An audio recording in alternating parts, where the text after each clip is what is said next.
এটা একটা 500 টাকা নোট। সিরের টুকরা টুকরা কেন করলাম জানেন? টাকাটা একটা জাল টাকা। আমার এক লাইনম্যান আছে, বিকাশের লাইনম্যান, ভালো করে বোঝেন বিষয়টা। বিকাশের লাইনম্যান একটা আছে, নাম হলো জাহাঙ্গীর, আমাদের টেবা মধুপুর জামতলা বাজার সেই লাইনম্যানই করে। এই টাকাটা আমার কালকে একজনকার 10,000 টাকা আমার কাছে রাখতে দিয়েছে। আমি ট্রানজ্যাকশন করছি হলো 15,000 টাকা। আমার টাকাটা আলাদা, আমার টাকাটা তো আমি দেখে নিছি, কিন্তু এই 10,000 টাকাটা একজনকার আমার কাছে রাখতে দিয়েছে। সে আমাকে যেভাবে দিয়েছে আমি ওইভাবেই রাখি দিছি। টাকাটা আমি ভালোভাবে দেখি নেইনি। কী কারণে জানেন? এর আগে যখন টাকা দেখি নেই, সেরা টাকা দেয়, আমি বলি যে ভাই টাকাটা সেরা চেঞ্জ করে দেন। ওই আমাকে বলে যে যেভাবে রাখছি ওইভাবেই রাখি দেন, নিলে নেবে, না নিলে নাই, 4 টাকাটায়। ভালো কথা, কালকেও আমাকে দিছে। এখন দেওয়ার পর আমি টাকাটা রাখি দিছি। রাখি দেওয়ার পর 4 টাকা, তাই আবার ফির সন্ধ্যার এইরকম বা এর পরে একটু এই 7:30 8টার ওইদিকে আসি, টাকা বলিয়েছে। যখন টাকাটা দিলাম, তাই টাকাটা নিল, সেও ধরতে পারে নাই। পরে দেখে যে এইরকম কলম দিয়ে খরচ দেওয়া টাকাটা, খরচ দেওয়া। তখন সে বলে যে মনে হয় টাকাটার সমস্যা আছে। পরে 2-3 জনে দেখি যে টাকাটা জাল, টাকাটা জাল। পরবর্তীতে ওই লাইনম্যানও ফোন দেওয়া হয়।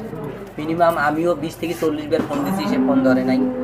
সুশান্ত হোয়াটসঅ্যাপে পরে ছবি পাঠায় দিছে, দেওয়ার পরে সেও আর ওইখান থেকে কোনো ব্যাক করে নাই। সুশান্ত কয়েকবার ফোন দিয়েছে, তাও সে ফোন রিসিভ করে নাই।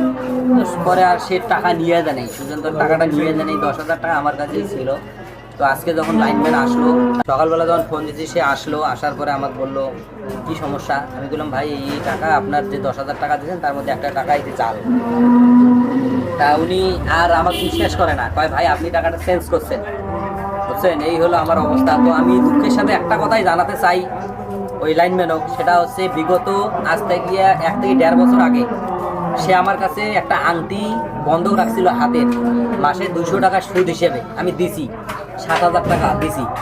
দেওয়ার পরে সে আংটিটা নিচে হইলো বন্ধক হওয়ার পর মিনিমাম 8 থেকে 9 মাস পর নিচে।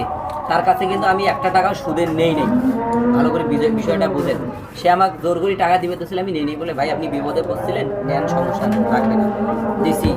তারপরে আবার সে কিছুদিন পরে একটা হিসেবে গরমিল খায় 3,000 টাকা, মানে তার হিসেবে বলতেছে না, মানে আমাকে যে সে 3,000 টাকা বেশি দিয়ে গেছে এটা তার মনে নাই, আমারও এটা কিন্তু মনে নেই। পরের দিন সে যখন আমার এখানে আসে, আসার পর দেখি যে তার মন খারাপ। আমি বললাম যে ভাই কী হিসেবে আপনার মন খারাপ কেন? ভাই এই অবস্থা 3,000 টাকা হিসেবে বলতেছে না।